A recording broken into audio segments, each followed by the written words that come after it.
You might know him from Ned's Declassified as Cookie or Zeke Luther as Kojo. Daniel Curtis Lee in the building. What's going on, people? We're gonna get into this interview about being a Black child star in Hollywood. The history of America and colorism is apparent, like we cannot escape it. Were there any things writing-wise that you would have to check being the token on set?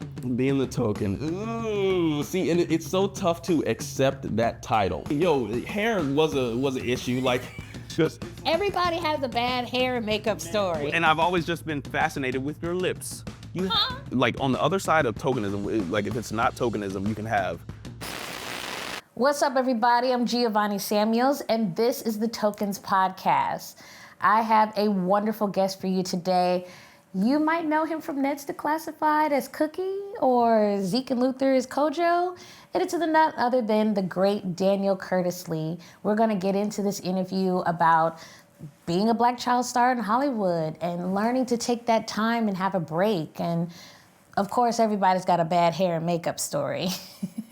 But before we get into all that, I want you guys to hit like, subscribe, get in that description with all of our socials and information that we have for you today. And if you want some of that wonderful extra content, bloopers or whatnot, subscribe to our Patreon. All right, y'all, let's get into this conversation.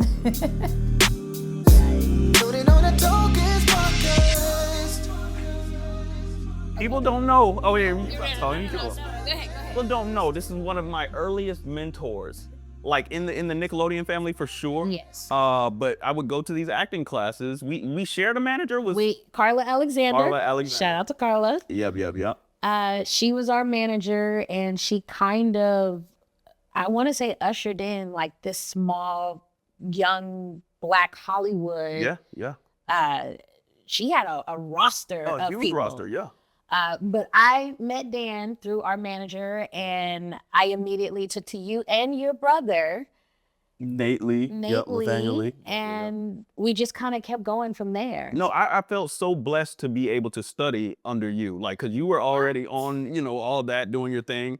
And I think you read with me for the Cookie role. I think I was able to read with you, and I can attribute some of that to her, cause she knew the humor that was going on in the Viacom family, and I was like, okay, if I can study under her, I know I can really be successful. I did not know that. Okay, yeah.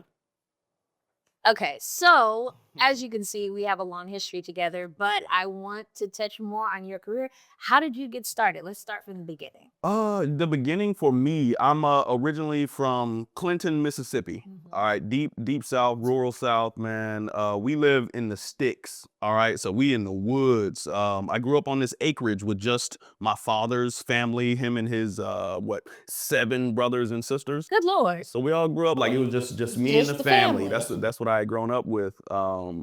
And then my mom started putting my brother in these like community plays, like just so we can go out, see different cultures. In Mississippi, it was just Black people and white people, but still be exposed to what else is out in the world instead of just being with my cousins all the time. So is Nate, your brother, older than you or younger? Older. Okay. He's older. He's a year and like 8 months. Okay. That's not bad. Yeah.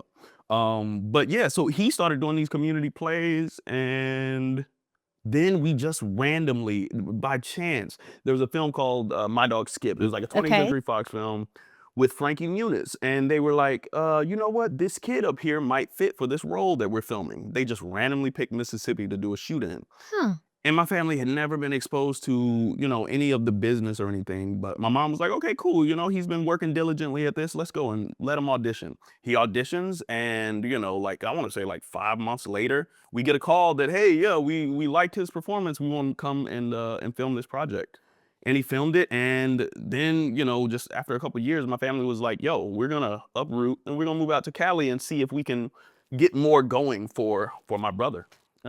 And then you decided, okay, my brother's doing this. I want some of this too. This looks good. I was a kid, like I was like maybe 9 years old. So I wasn't just, like, I like to make people laugh and stuff like that. And when he would do his auditions and stuff like that and be studying so much for it, I was like, hey, I can do that too. I could dive in. But I just, my dad was like, yo, we're not going to be wasting all this gas. And I would get tired on these drives up to LA. Yes. Get 2-hour drives just to go into an audition that's only going to be maybe 30 seconds sometimes, man. It is hard, Yeah. but shout out to the parents that actually Persevered. Yeah, because this is not an easy business at all. And it's more, the more the work is on the parents too. A lot of people think, oh, the kid is, hey, my kid's just great at acting, it's gonna be fine. No, you got work to do, mama. Yeah. Yeah, but yeah, so I would go on these auditions, and instead of just having that long car ride and not do anything, I was like, find a way to get me in there. Let me go in and audition. And one day my brother was doing this Q Vision film. Or no, he was auditioning for Friday After Next. Okay. Right, the third installment of the Friday series. And Cube is there, and they're still looking for the kid. My brother had just finished his audition, and I was just out there just running lines. And then they come out and they're like, "Yo, that kid, let's check him out." And well, Carla kind of stepped in. Our manager at the time was like, "Hey, you know, you can see this other kid. He's got some chops too, and he's been studying the lines." Right. Went in there, did the audition, and then we got the call that I had booked this role, Bad Boy number 2. Right? You got a number on your name. You ain't doing there. So that was your first role. That your was my first acting anything. role in Friday After Next. Yeah. That is amazing. Cat Williams, you know, like so many different casts. You know, of course, Ice Cube, that was dope. Mike Epps, yeah, man. John Witherspoon, like, yeah. Yeah, that's a classic Stars. film. Yeah, from there. So how do we jump from there to Ned's Declassified? From there to Ned's Declassified. Okay, so yeah, that was my first little like, okay, I got my feet wet. I'm out here. I can start going on these auditions and take it like seriously. So I really was just dialing in on on the subject matter, going to more classes, studying with you guys over there. And yeah, it was just one of those. It was one of my first like series regular auditions where it's like, okay, if I book this, I'm gonna be like actually working. I'll be out here. This will be me answering the dream that we all set out on. We left from California to go make it big in Hollywood. And of course, my brother was still working. He had done some other films. He did Tiger Cruise with like Hayden Panettiere, Disney film. But I booked Ned's, but it was a long journey though, because we had like the first round of auditions, and I made it far. Like I made it to like the final couple kids, but I didn't book it. They hired another kid. As a matter of fact, the character wasn't even Cookie at the time. It was a character named Boogie, right? So his last name was like Bogoslawski, which is, this like, no black kid is named Bogoslawski. No. And going into the auditions, I was like, oh, well, I probably won't book this. His name's Bogoslawski. I was immediately going into it with that energy, but I had made it so far. I call back. The final round, I'm like, shoot, I might be this brother named Bogoslawski. It might that could be a joke on its own. A joke on its own, but Drew did not happen, And it's like, hey, write it off. I'm just a kid. I'm like, okay, move on to the next thing. So more auditioning. They had shot the pilot, I heard, and I was a little down about it, but hey, it is what it is. You win some, you lose some, and my dad and mom always kind of instilled that in me. Move on to the next one. What's yours is yours. Right. And then some more months later, I get a call saying we are reopening the auditions. They want to change up the characters. There was a push by Viacom or MTV to, I guess, be more inclusive. I think also check into whether or not there was some type of implicit bias going on that made you not pick any African Americans as the starting 3. Like there were other people on the cast that were African American, and they had some Latinas in there as well. So it wasn't like the worst, but they went back and they were like, okay, did we pick the funniest guy for the job? Right. Let's just take a second look. The character was written with a European ancestry just by having the Bogoslawski last name, so maybe we started at that, like maybe we can do a second look and see if we can represent more of America instead of the same old 3. Look that we've been pushing where there aren't any African Americans included, or, it looked like it lacked a little bit of diversity. Was it a funny show without me on it? Quite possibly. But they did a second look, went back, call back. Then we get to the testing phase where they're trying to see, how do these 3 work together? And I got in there with Devin and Lindsay, and I mean, we had an epic, it was epic working with those guys. It was like a certain type of energy that we were able to cultivate, and it just seemed kind of natural. So we bounced really well off of each other. Sorry to the gentleman I had to replace. They ended up bringing them back on some episodes later. But I think they made the right decision. But it was outside looking in. That's the tokenization of a Right. person to say, oh, here's a little bit of representation. Not knowing that you were that weight or that heaviness of being the token, were there any things writing wise that you would have to check or question?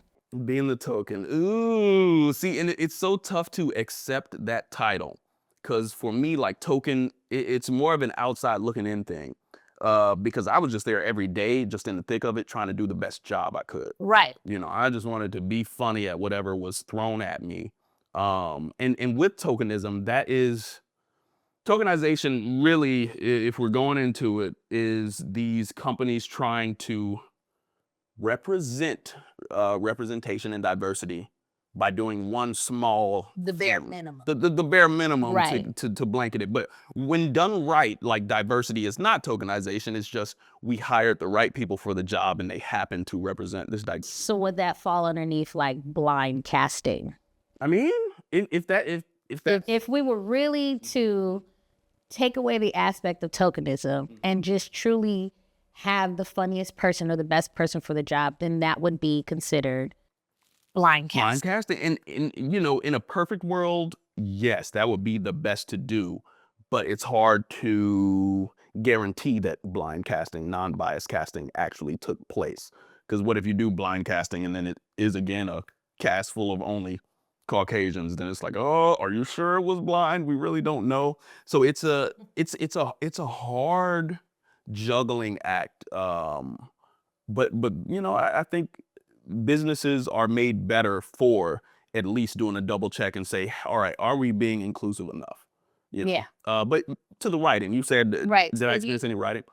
On Ned's Declassified, I was blessed on that show, man. I really didn't find any like sinister things in the writing itself that I felt like was overly trying to tokenize me. There was like a character that I played who was like a rapper or whatever, but I kind of wasn't rapping at the time too, so it's like Multi-talented, by the way, just a little bit. I dabble in a little bit, man. Try to diversify, pun intended. But yeah, nothing on the Ned show that made me go, these people are trying to overly tokenize me, and they're just making me make a fool of myself in this specific way. Right.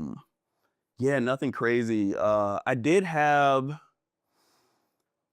like there was a character that I played where I wore a dress. That's something that's hard for our community. Yes. It's a double-edged sword, because it's like, all right, if you're doing it just for the jokes, then does it, oh, how significant is it that you did wear a dress? And Right. luckily for me, the other characters on the show who happened to be Caucasian were also like wearing a disguise. It was more so a disguise as certain characters. So Okay. I took that on the chin. It's just like, hey man, it's just like any other acting role. We're an over the top show, so our characters are involved in like over the top things.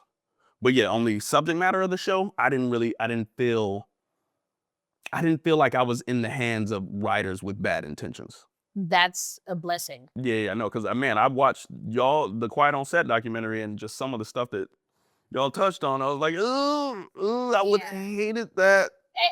But when you're put in that position, you again, you're just trying to do your job. Your best, yeah.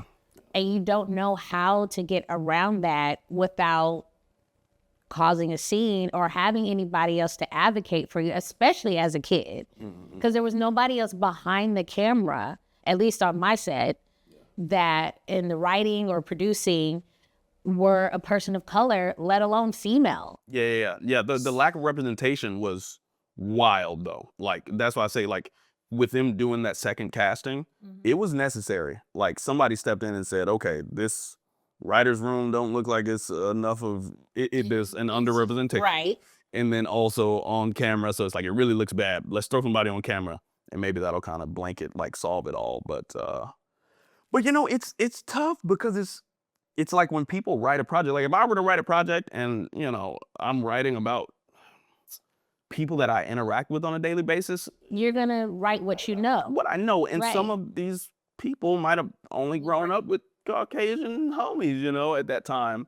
Which is understandably so, but if you want, I don't want to say you have to appease to the masses, but you can tell the same story with other people. It can Factually. work. And that's If it's a good quality story, if it's something that's, race doesn't have to be baked into it. Thank you. That's Yep. So I fully agree with that, and I'm glad that they did take a second step and say, okay, could our show be better? Because I think that's like on the other side of tokenism. Like if it's not tokenism, you can have actual value and merit-based diversity, and that's the goal. Because I also don't want to see a bunch of people who are smashed together because they're diverse, Right. and we lose the meaning of the project. In the case of our show, I feel like I was the right addition to throw in there. Did you feel any pressure as you continued with your career and being that only piece of representation? How did you handle that pressure? Yeah, man. In a lot of different ways. Well, first of all, just growing up as a black man in America is is a tough one. Growing up in the public's eye as a black man in America, tougher. Yes. And then growing up as a black man in America on a show where you are like you're representing like a large group of people that's not monolithic. Right. You're representing them, and you are with a culture of people who doesn't engage with you often. Like it seems like it's like a closed group that you've been invited to. Like especially me, like on the Ned show, like when you're talking about you replaced someone, like Right. there were all these bonds that were built between these other three characters, and then they get a call like, hey, one of you is gonna be replaced. And it looks to them like, and we're only doing it because we need some diversity up in here. So that was a little bit of, that's uncomfortable. And how old are you when all this was? 10. I had to been like 10, 11. So it was tough. It was tough. There's pressure there. This is the part of Hollywood that people don't see or don't understand. And especially being in this and having the mindset like, okay, I gotta assume all this, but you're 10. Yeah. You're 10. The pressure to perform, to be good enough and convey to the new people that you've entered their culture now, and you're different. You feel the otherness. They feel it too. You're trying to impress everyone around just to keep your spot, right? Type thing. And I feel like I was embraced with open arms for the most part. But the sense that you were in a culture that was different than yours, and maybe even that you make people feel uncomfortable just with your presence, is it's like this conundrum up there. Like, how do I find myself when I have to tiptoe around everybody else?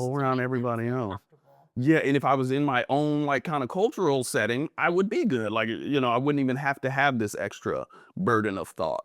It's kind of like, for lack of better terms, the magical Negro trope. I mean, yeah. Hey, and having to be great at everything, or the biggest energy in the room, or at least feeling that pressure, even if it's not these people externally putting that pressure on you, it's still just, it's apparent.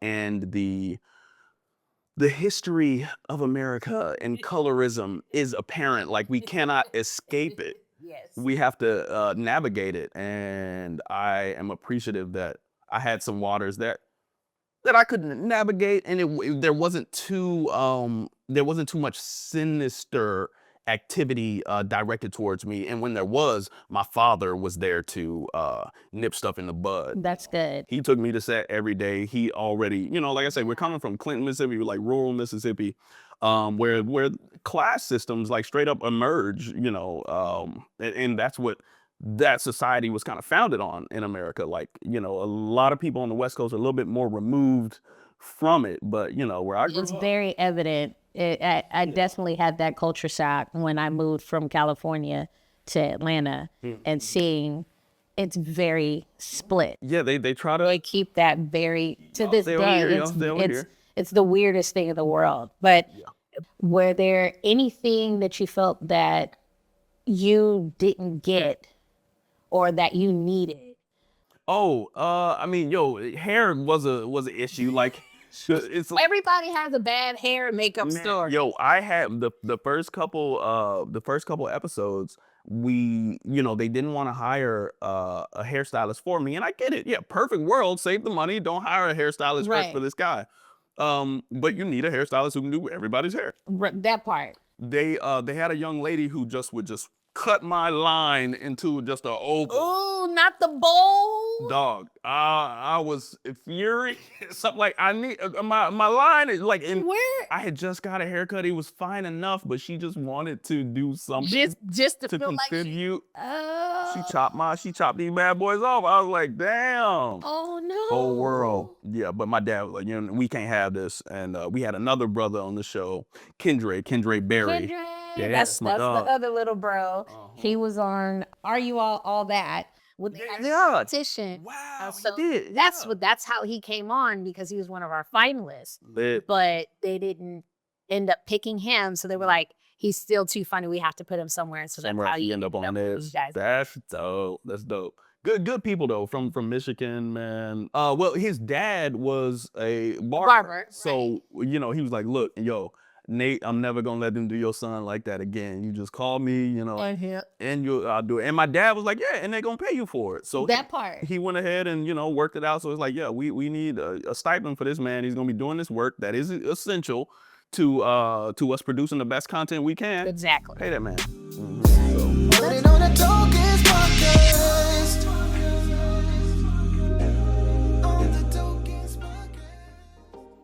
Hey, chances are you're listening to this podcast on your phone. And if you're watching it on TV, you probably have your phone in your hand, right? And I'm pretty sure you need a new screen protector. Don't worry, I need one too. That's where today's sponsor, Ultimate Wireless, has you covered. They are the premier nationwide e-commerce superstore for all your electronic accessories like screen protectors, earbuds, podcast gear, and even video game consoles. They'll have you covered for all of your wireless accessory and gaming needs, with everything from phone chargers to Nintendo Switches.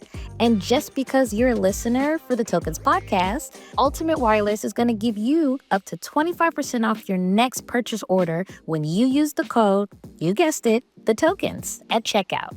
So the next time you're in the market for anything from a power bank to a PlayStation, go check out ultimate-wireless.com.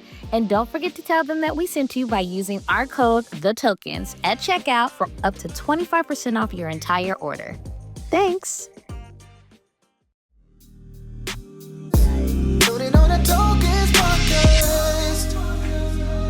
So I didn't have the hair problems anymore. That was good. And now, it brings back some memories, because some things my dad had to deal with more so than me, because I was a kid on Nickelodeon. But I remember, and I have to preface this by saying, in the world, you're going to meet bad actors, people who have negative intentions and might have come from a culture that has implicit biases. And unfortunately, they do little things to create chaos for people just based off xenophobia. Like, I didn't grow up with people like you. I have certain assumptions about you. I'm going to add chaos to your life. I don't like that exists, but it's the story of America. And so there were situations where, like, our parking spots, this was an issue that happened on both the Nick show and the Disney show, where on the Nickelodeon show on Ned's, and I forgot about this, they would have like a placard up for, okay, this is a parking spot for this person, this parking spot for this person, this parking spot for this person.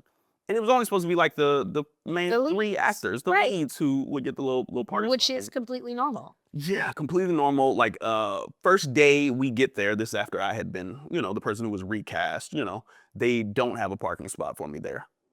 Okay, understandable. Okay, we can address this, maybe, they just didn't have the placard ready. But still, we're gonna need a place to park and make sure that you guys go ahead and resolve this. So we talked to the right people and they got it resolved. Now I have a little placard that they're putting up there, and it's 1, 2, 3 next parking spots close in. But it was a removable placard. And somehow every morning after these long drives from Long Beach to Burbank, where they shipped us off to, we weren't at the main Nickelodeon studios, my placard would be the only placard that was missing. And sometimes they would have, like, they started doing placards for, like, other people to, I guess, add more people in, and they would put their placard in my place, and just all these little things. Conveniently. Yeah, convenient. Why is it my placard the only one that's, like, switched out? So they're trying to, like, change up the hierarchy and I guess make it be like, okay, he's less of the main two, like that whole type of thing.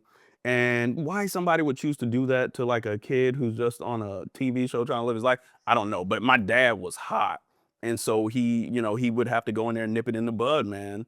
But they kept it going for, like, that first season. Then First season? yeah, it was just it would just come up missing, man. And these long drives Every and song freaking rides. week? Not every week, not every week. Like every other week or so.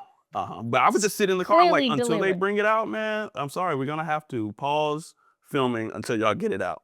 I don't care if y'all got to switch to just doing paper placards. We can't let this type of bull crap keep going. But our producer Scott Fellows, he was hot about it too, Okay. and that's why I say it's these, like, it can be just these small people. Like, racism to me is a poor man's game, and I say that because you have to be poor in heart, right, to Right. really focus on trying to discriminate against someone who's just out here trying to Just trying wake to up do and their live their life. job. Right. But it's just those bad actors. You need someone within the hierarchy to step up and be like, okay, if this keep happening, we're gonna have to fire the whole department until this can learn how to act right. Right. And so he, they heard our plight, and they resolved it towards the end of that first season. But there were people that were trying to do Just that. petty for no reason. Petty for no reason. And then the same ones. Same thing happened on Zeke Luther.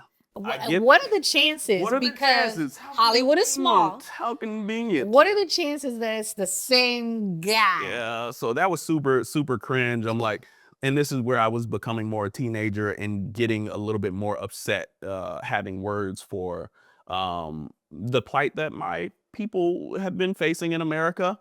It is a hard space to occupy as a Black man in American society, especially one who's trying to push comedy and love Right. and joy. And then you run into these little just petty things, and it's just one person out there who's trying to ruin your day within a larger system that might be, for the most part, trying to progress. But yeah, you just deal with it, and that's in life in general. And I'm blessed enough to have been on a television show where I had somebody I could reach out to and say, hey, y'all figure this out, man. Not tight. Y'all got somebody that's doing wrong in your circle. Right. Get And them straightened out. Just fix it and just so let we me can just- move on. Okay, so being on Ned's and then going over to Zeke and Zeke and Luther on Disney, yeah. on Disney Channel. Yeah. Did you feel a difference with it on different sets? Yeah, and then just getting older. You're like growing up, you recognize things and the words for things. So like xenophobia and stuff, like I could kind of feel that, some people did not grow up with people like me. Yeah. And some of these people had implicit biases in their head about the type of person I would be, because the only time they've met Black people is on some Or even on TV. on TV, and that's what roles? Yeah, and what roles? What roles? A lot of them are coming into it. They're okay. You're gonna have like a little bit of edge to them, or like all these negative tropes that had been perpetuated for so long in the media. I'm glad that now there is a push, especially with like Gen Z, to say, hey, represent all Right. facets of our community instead of just this One specific thing one that specific is trope that's easy associated to with sell. danger too. Right. Yeah, anger, hostility, and things like that. So, yeah. So let's switch to something positive. Our shows came out before the height of social media. Oh yeah. So did you realize you were that guy That guy. then, or did you get the flowers and the love appreciation later? As for me, Yeah, go ahead. I didn't realize how significant of an impact I was for a lot of people until now. You didn't get the feedback. It wasn't direct. Right. feedback. Because Now. it's instant. But back then there were no social media. It wasn't any of that stuff. Yeah, Like, all you had was, did they write about me in this article, or and did they? most publications didn't because we was the token Black people. So it just I'm just wondering, how are you receiving it now? A lot of people give me the "you made my childhood," man. Yeah. I hate that because we were just before social media hit. Sometimes I'm like, man, you feel like, oh, you'd be further along in your career if you had embraced social media. But they were telling us, Right. stay off of that stuff. You'll never Yeah, be an you're right. A-list actor if Yeah. you. And now it's like, oh, wow, just build the following yourself. It makes so much sense.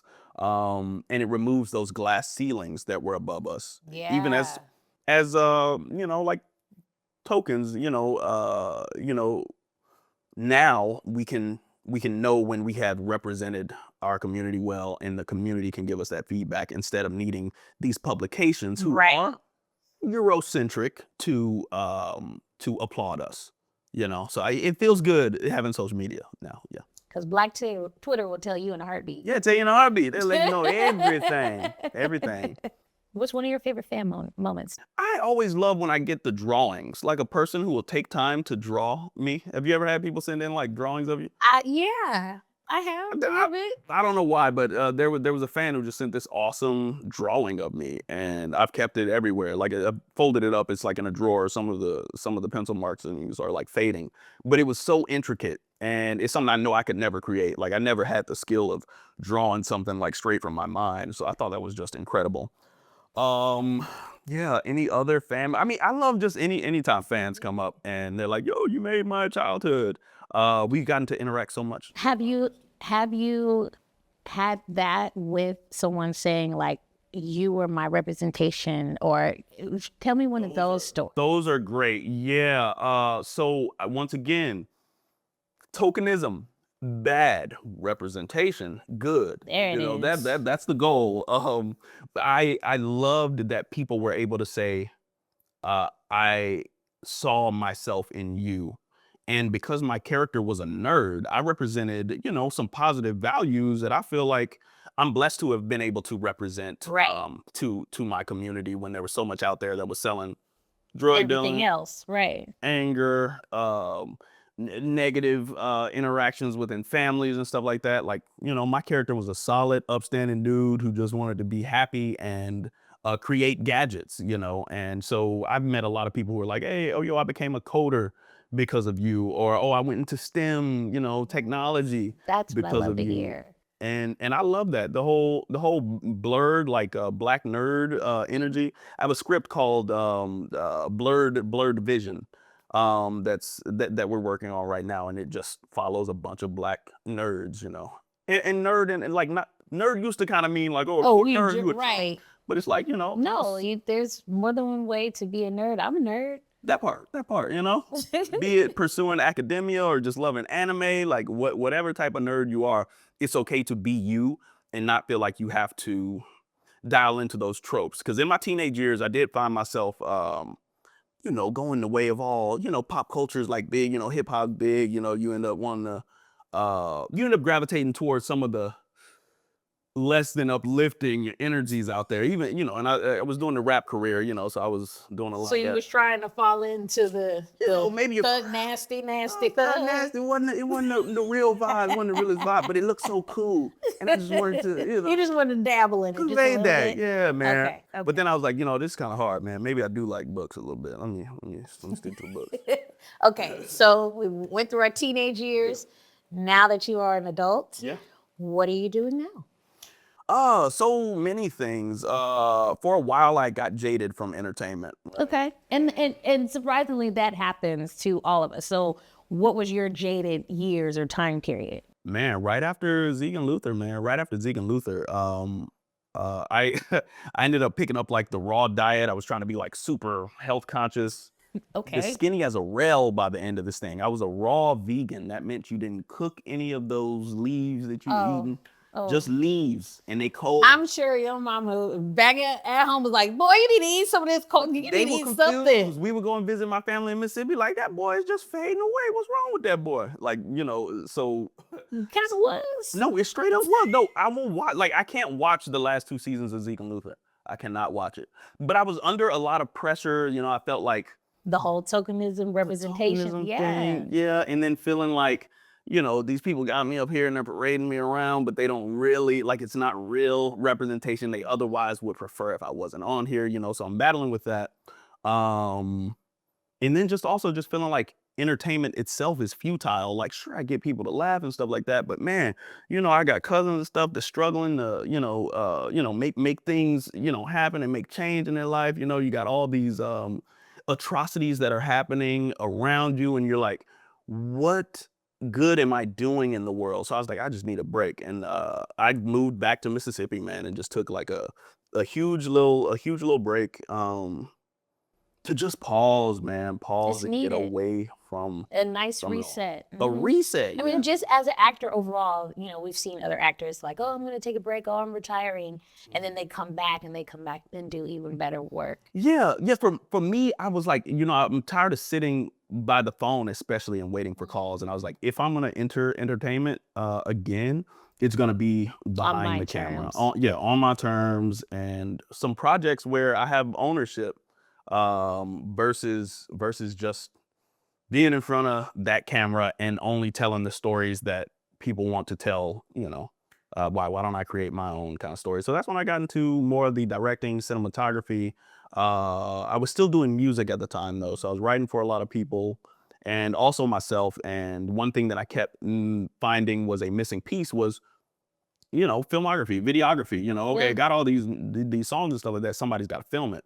And so I was managing this studio downtown LA, and I was like, whatever clients come in here, I'm gonna do their music videos. So it's gonna be a part of the package. We can get the music done, at a high level for them, and then they also have the option to get the videos done. So I developed like a cool team, started a couple companies to pull that off, Good. and the rest has been like history, man. I got to work with Snoop last year. That was like a highlight for me. Snoop is from Mississippi too, so that was a big one. I grew up in Long Beach. Snoop was in Long Beach as well, so Good. it's tight. I'm doing a little area out there. All right. Yeah. I'm proud of you. I'm out here. I've been taking on freelance gigs too for like film, like directing. Okay. And so I'll direct a project, and then I can also get it to an aggregator to get it up, be distributed to Right. the masses. So do you feel more fulfilled in your artistic endeavors being behind the camera than you did in front? Fulfilled, yes, because if I feel like there isn't purpose, I can just not do the project. Whereas, when you're in front of the camera, it's like, okay, you hate it, but you're gonna do it. You sign the contract, Right. and there's nothing you can do to change the script or anything like that. So you kind of just gotta go. So I do find fulfillment, playing out a vision that I crafted myself, man. Especially like, with music videos, like listening to a song and saying, okay, how can I convey this? Who are the right team members? Okay, I need a gaffer to get the lighting just right. I need to make sure that, I got an AD who's gonna make sure everybody's on point when they show up to set. Right. Do we need a robot arm for this thing? Like how are we going to stage all of this? I love bringing communities together to operate on a task and then be able to have something. With you being the person in charge, are you pulling more people of color behind the camera? Oh yeah, naturally, because that's my community. Yeah. Right. So those are my people that will be involved naturally, because those are the homies that are around me. And it's great to have authentic representation. So these people are hired because I know they're good at what they do, Right. and they've been in the mud grinding it out with me. So it's great to have authentic representation without it being like a contrived, we got to do some diversity hiring. Right. Right. And yeah, and I include all people. So it's not a team of only, African Americans, but composed largely of that demographic. So tell me about the Declassified podcast. Yeah, it's great. Podcasting has been a cool way to connect with fans. Mm-hmm. We talked about kind of my fan moments. Like, we've been having some awesome fan moments at these live shows that we. Yes, tell me more about that. Oh man, well, so we wanted to take the stance that, hey, we're going to invite people to the humanity of us as actors, because we felt like there's so many times that people interact with their fans, but it's always like they're still in like some ivory tower, like, hey fans, I'm waiting down to it's you. like, oh. Hello there. Yes. Let me eat Hello. cake. But on this show, we're super candid, man, and we talk about all our struggles. Yes, I felt I was clutching the pearls Oh, a couple times. a couple of times because I was like, y'all my babies. Yeah, Like, don't talk like that. I don't know. It's weird like listening to it because I still see you guys as not just kiddos, like my little bro, or like that's just how I've always treated you and Devin, and I need to realize that, hey, they're adults too. We are adults now, yes, and we get into some wild experiences. And we talk about it on the podcast. We just want to relate to people, and it's been super therapeutic. Like, a podcast wasn't my like initial like go-to, like, oh, I want to do this and I want to share everything about my struggles and experiences. That Right. wasn't something I was immediately interested in. But I was like, this is an authentic representation of raw. myself. Yeah, it's Yeah. raw and real, and we are all people, so why not let folks know, Yeah, so tell me a little bit more about Ned's. I know that there was rumored to be a reboot. Yeah, I mean, we've been working on that reboot for so long, and honestly, where I'm at, I'm like, the podcast is the reboot. Okay, that's fair. But given the recent success of the podcast, we've been, of course, reached out to by Viacom and Paramount and stuff like that. It's like, man, we told you guys that it was a great idea so long ago. And now you want to listen to us. And Yeah, I do kind of it. feel a certain way about taking the meetings now, but there's been a lot of shakeups over there. I mean, at Nickelodeon and Yeah. all that, especially with Quiet on the Set. Yeah, we know. So yeah, we'll see Well, what the future holds on see what Ned's happens. reboot. And yours wasn't a Dan Schneider show. It wasn't. My show was not Dan Schneider, so all of those issues that, well, let me not say all of them, but a lot of them, it was news to me.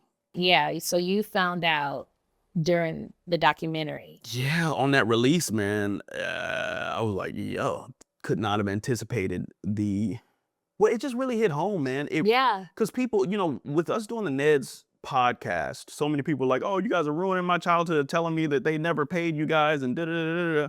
And then finding out that, payment being our biggest issue was like, was not even Nothing. near the issues that some of our counterparts were facing. Yeah. That was crushing, man. But it sucks because we've been pushing nostalgia and finding the good things about it, and then for that documentary to hit and be like, yo, Not there all was of it some- was good, yeah, yeah, to say the least. yeah. Some people can't look back and laugh at it, yeah, it was wild hearing all that stuff, man. And we try to talk on our pod. We talk about the good times for the most part, Right. because I feel like that is it's a tougher thing to find fun moments within all the chaos that you're experiencing as a child in a larger system, a machine that is built on making profits. It can be hard to find that silver lining, but we try to find that silver lining even in our struggles, like adulthood, that transition into adulthood.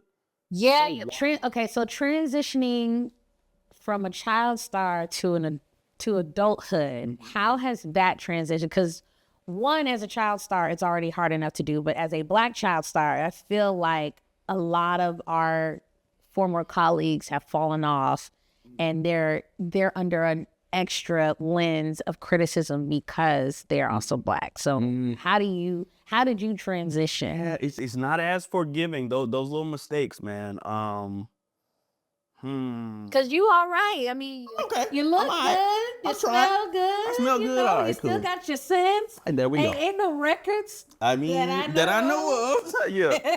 Like I said, I had to take a break. Like, I'm blessed to have had, a family that kind of had the option to go back to Mississippi. Like, we held on to the land there and everything. And that was a blessing for me to, when I got tired, say, let me get up out of here. It's a little bit crazy. How long was that break? I mean, like 4 years, I want to say. Maybe a little 4 years. It wasn't super long, but Mine long was enough. about 7.